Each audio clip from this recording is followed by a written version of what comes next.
Welcome to online class with Hema. இன்னைக்கு 8th standard mathsல find the standard form of try these page number 7ல second sum find the standard form of 36 by minus 96. So 36 by minus 96 equal to இது என்ன எப்பவுமே டினாமினேட்டரில் minus இருந்தால் அது வந்து நியூமரேட்டருக்கு எடுத்துகிட்டு வந்துடணும் minus 36 by 96. இப்போ இது பார்த்தோன்னே என்ன தெரியுது 12 டேபிள்ஸில் போகும். So 36 divide 36 minus 36 by 96 divide numerator and denominator by 12 பண்ணோன்னா என்ன ஆகும்னா 12 3s are 36, 12 8s are 96 minus 3 by 8 இப்படியும் போடலாம். அப்படி இல்லைன்னா உங்களுக்கு வந்து ஸ்டாண்டர்ட் ஃபார்ம்னால என்னென்னா எந்த அளவுக்கு மினிமைஸ் பண்ண முடியுமோ அந்த அளவுக்கு மினிமைஸ் பண்ணி போடணும். அப்படி இல்லைன்னா லாஸ்ட் ஆன்சர் வரைக்கும் எடுத்துகிட்டு வரணும். அப்படி உங்களுக்கு வந்து டேரெக்டாக 12 டேபிள்ஸ் தெரியலன்னா நீங்கள் வந்து என்ன பண்ணலாம், 2 டேபிள்ஸில் போடலாம். 36 minus 36 by 96 equal to first என்ன 2 டேபிள்ஸில் போட்டால் என்ன ஆகும், 18 2s are 36 divided by 4 2s are 8 balance 1 8 2s are 16 again 3 டேபிள்ஸில் போட்டிங்கன்னா என்ன ஆகும், 6 3s are 18 6 8s are 48 6 டேபிள்ஸில் போடனா 3 6 are 18 8 6 are 48 equal to minus 3 by 8. So the answer is equal to minus 3 by 8. Next one வந்து minus 56 by 72 minus 56 by minus 72. இப்போவே multiplication டிவிஷனில் 2 minus இருந்தால் plus போட்டுக்கணும். So equal to 56 by 72. இப்போ இது பார்த்தோன்னே தெரியுது 8 டேபிள்ஸில் divide ஆகும். So divide numerator and denominator by 8 என்ன ஆகும், 8 7s are 56 9 8s are 72. Therefore the answer is 7 by 9. Next one third sum என்ன 27 by 18. 27 by 18 உங்களுக்கு 9 tables எல்லாருக்குமே தெரியும். So 2 9s are 18 2 9s are 18 3 9s are 27. So 3 by 2 இது improper ஃப்ராக்ஷனாக அப்படியே விட்டுடலாம். Otherwise 3 by 2 divide பண்ணி போட்டால் என்ன வரும், 1 2s are 2 balance 1 equal to 1 1 by 2. So third sum வரைக்கும் போட்டாச்சு. Next one third one mark the following rational numbers on a number line. Number லைனில் மார்க் பண்ணணும் தேர்ட் சம்.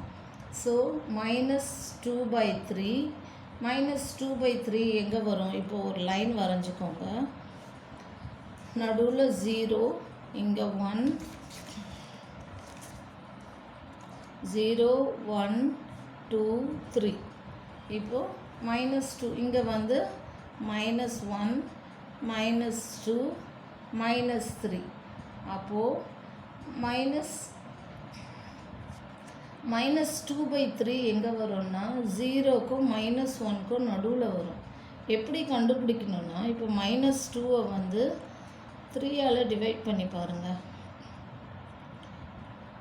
டிவைட் பண்ணி பார்த்தீங்கன்னா மைனஸ் போட்டுக்கோங்க, பாயிண்ட் வச்சுட்டு 0 போட்டிங்கன்னா 6 3s are 18. So 6 3s are 18 balance 2 அப்போது 0.6 வருது. 0.6 மைனஸ் 0.6னால் 0க்கும் -1க்கும் நடுவில் வரும். ஸோ அப்போ -2 by 3 lies between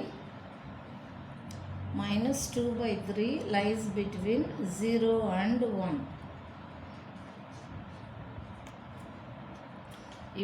அப்போது இங்கே வந்து -1 by 3 இங்கே வந்து -2 by 3 -3 by 3 தான் -1. ஸோ இது வந்து 1 2 3 3 பார்ட்டாக டிவைட் ஆகுது. Second part is -2 by 3. திருப்பி சொல்கிறேன், -2 by 3 லைஸ் பிட்வீன் என்னது -2 by 3 லைஸ் பிட்வீன் 0 and -1. எப்படி சொல்கிறேன்னா 0 0க்கும் -1க்கும் நடுவில் இருக்குது. எப்படி கண்டுபிடிக்கணும்னா 2வை 3ஆல் டிவைட் பண்ணிங்கன்னா பாயிண்ட் இங்கே வந்து 0 பாயிண்ட் வச்சு 0 போட்டுக்கிறோம். 6 0.6. 0.6னா என்ன வரும்? 0க்கும் -1க்கும் நடுவில் வரும், -0.6ன்னு. ஸோ இந்த ஃபஸ்ட்டு ஒன்று பார்த்தீங்கன்னா இது வந்து -1/3, இது -2/3, இது வந்து -3/3னா என்ன? -1. ஸோ இது வந்து எப்போவுமே 0 விட்டுறணும், அதுக்கப்புறம் வர்றதை 3 பார்ட்ஸுன்னு வச்சுக்கணும். அப்போது second part first part, second part, third part. Second part is -2/3. அப்போது எப்படி எழுதணும்னா -2/3 lies between 0 and -1. The unit part between 0 and -1, 0 and -1 is divided into 3 equal parts, and second part is taken அப்படின்னு எழுதணும். Second part is taken. 3 equal parts, -1/3, -2/3, -1. So இதை divide பண்ணி பார்க்கலன்னா கூட பரவாயில்ல, இப்படி எடுத்துகிட்டு எப்பவுமே 0 விட்டுறணும், அதுக்கப்புறம் வர்றது 3 பார்ட்டாக வச்சுக்கணும். ஸோ செகண்ட் பார்ட்டு தான் வந்து -2/3. தேங்க்யூ.